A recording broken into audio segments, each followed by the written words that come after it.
पूरा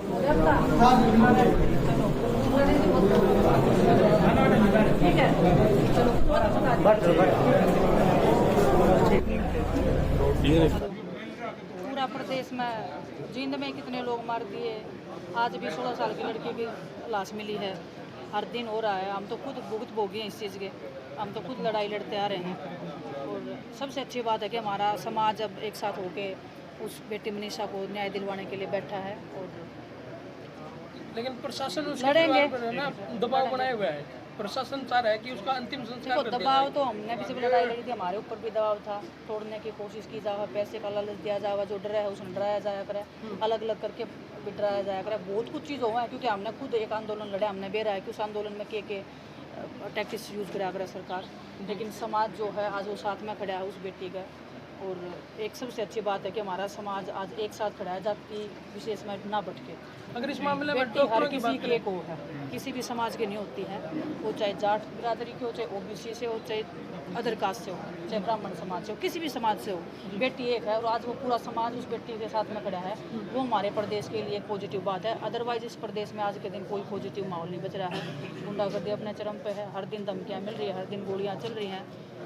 जींद का मतलब मैंने कभी इतना सुना नहीं था इस क्राइम में। जो आज के दिन जो जींद की हालत हो रही है, तो सरासर भाजपा की जो सरकार है वो जिम्मेदार है। और मुख्यमंत्री जी को आगे आके अपनी भूमिका निभानी चाहिए, अपनी जिम्मेदारी लेनी चाहिए, क्योंकि वो इस प्रदेश के राजा हैं और उनके ऊपर बहुत ज़्यादा लोगों की उम्मीदें भी हैं और बहुत सारे लोग उनकी तरफ देखते हैं। तो उनको इस चीज़ की जिम्मेदारी लेनी चाहिए। मैम, क्या बढ़ते क्राइम को लेकर मुख्यमंत्री को अपने पद से इस्तीफा देना चाहिए, जैसे गृह मंत्री का पद होने की बात है? किस इस्तीफे की बात करो आप? इस देश में इतने बड़े बड़े क्राइम हो गए, कौन किसी ने कोई जो ग्राम स्तर पे होता है वो भी इस्तीफा नहीं देता। यहाँ के जो इनके जो निचले स्तर के, मैं क्या बताऊँ, भाजपा में जो कार्यकर्ता होंगे वो भी इस्तीफे की नहीं सोचते। तो ये तो एक अलग बेशरम प्रवृत्ति की इनकी सोच है। आप इस्तीफे की मांग करते हैं? इस्तीफा तो नहीं, हम तो इस्तीफे की क्या मांग करेंगे। उनको शर्म से झुक जाना चाहिए, उनको लोगों के सामने माफ़ी मांगनी चाहिए कि हमारे हाथ में जो प्रदेश की जो बागडोर आपने दी थी उसको हम संभालने के लायक नहीं हैं। लेकिन जाएंगे मैम प्रोटेस्ट के लिए? वहाँ पर आपने सड़कों पर प्रोटेस्ट किया था, तो क्या न्याय दिलाने के लिए जाएंगे आप? क्यों नहीं जाएंगे? हमारी भी तो बहन थी। मैं बता रही, खुद हम भुगत हो गए। हमने लड़ाई लड़ी, हमें पता है कि किस तरीके से दबाया जा रहा है। परिवार इतना डरा हुआ, उसके पापा का जो चेहरा आप देख रहे हो, वो बोल रहे हो इतना डर रहे हैं। उनको ये नहीं पता कि आगे की उनकी ज़िंदगी कैसी होने वाली है। अगर परिवार की बात करें मैम, तो परिवार की उम्मीद बिल्कुल टूट चुकी है, क्योंकि ना तो मेडिकल पर भरोसा रहा, ना पुलिस उम्मीद नहीं प्रशासन पर। टूटेगी जी, उम्मीद नहीं टूटेगी। पूरा समाज, पूरा हरियाणा उनके साथ में खड़ा है। और मैं सबसे आप लोगों के माध्यम से अपील करना चाहती हूँ, साथ में खड़े रहना, डटे रहना।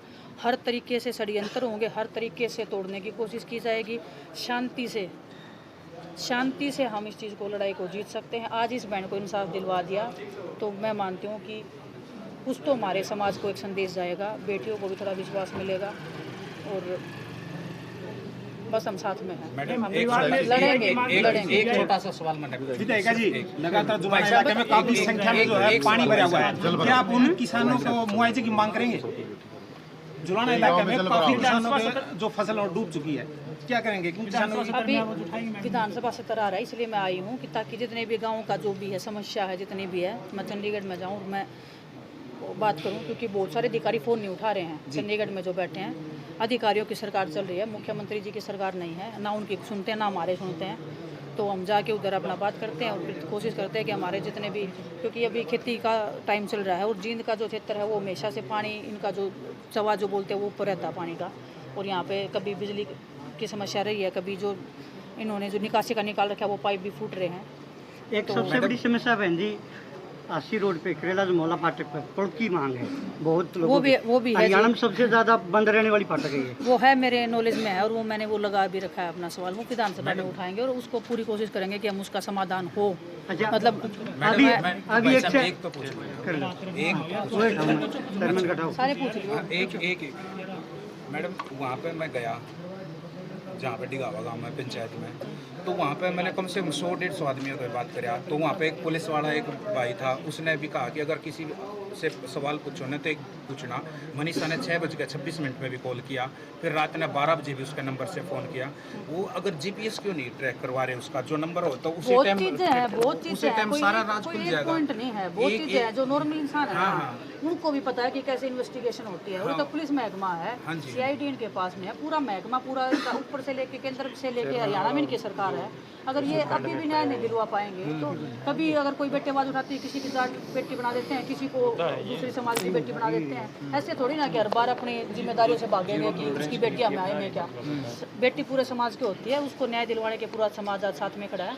सरकार को आज नहीं तो कल झुकना ही झुकना पड़ेगा। मैम परिवार की 2 मांगे थी, एक तो एम्स में उनका थी पोस्टमार्टम होना चाहिए, दूसरी मांग CBI की थी। सरकार ने दोनों को मान के लिए नहीं काम मान लिया, आपके पास लेटर आया है, घोषणा करती CM ने। लेटर आया है। नहीं, CM ने घोषणाएं इस देश में, इस प्रदेश में हमेशा होती आई हैं, हर महीने होती होंगी, हर दिन होती होंगी। जब लेटर आ जाएगा, जब परिवार ये बोल देगा कि हम संतुष्ट हैं, तब पूरा प्रदेश संतुष्ट होगा और लोगों में बहुत आक्रोश है। बस मैं इतना चाहती हूँ कि कोई अनहोनी ना हो, सब लोग शांति से उस चीज़ को जीतने का कोशिश करें। राहुल गांधी जी को बड़ोले जी कह रहे हैं कि भाई इनको ज्ञान नहीं है, ये वैसे मुद्दे को उठाते हैं जो वोट चोरी। एक बार राहुल जी को बोलने से पहले खुद में देख लें तो बेटर रहेगा। बड़ोली जी मैडम जी, एक छोटी रिश्वत जुलाना में जो चेयरमैन था वो बड़ी रिश्वत के साथ पकड़ाया गया, क्या कहेंगे आप? जुलाना जो चेयरमैन था। देखा मैंने, देखा जी। अब ये आप देख लो, यहाँ पे मारी मारी इस चीज़ की हो रही है कि कौन पैसे ज़्यादा खाए। भ्रष्टाचार इस लेवल पे हो रहा है। मैंने तो 2-3 बार पकड़ा भी है भ्रष्टाचारियों को, वो काम करे। आज भी मेरे पास शिकायत आई है कि जुलाना में जिस चीज़ को मैंने पकड़ा था उसकी कोई समाधान नहीं हुआ, फिर से वही चीज़ें सेम चल रही हैं। तो किसी चीज़ की कोई सुनवाई नहीं है, भ्रष्टाचार चल रहा है, पैसे खा रहे हैं, अपना घर बढ़ने की कोशिश कर रहे हैं, सब पॉलिटिक्स में आ रहे हैं तो कि हम पैसा बढ़ाने के लिए आ रहे हैं। अब मैं तो इस चीज़ के सख्त खिलाफ हूँ। और अच्छा हुआ कि उसको पकड़ा तो गया, कम से कम एक चोर तो हाथ में आया ना। तो अगर जनता जागरूक रहेगी तो ऐसे चोर बहुत सारे पकड़े।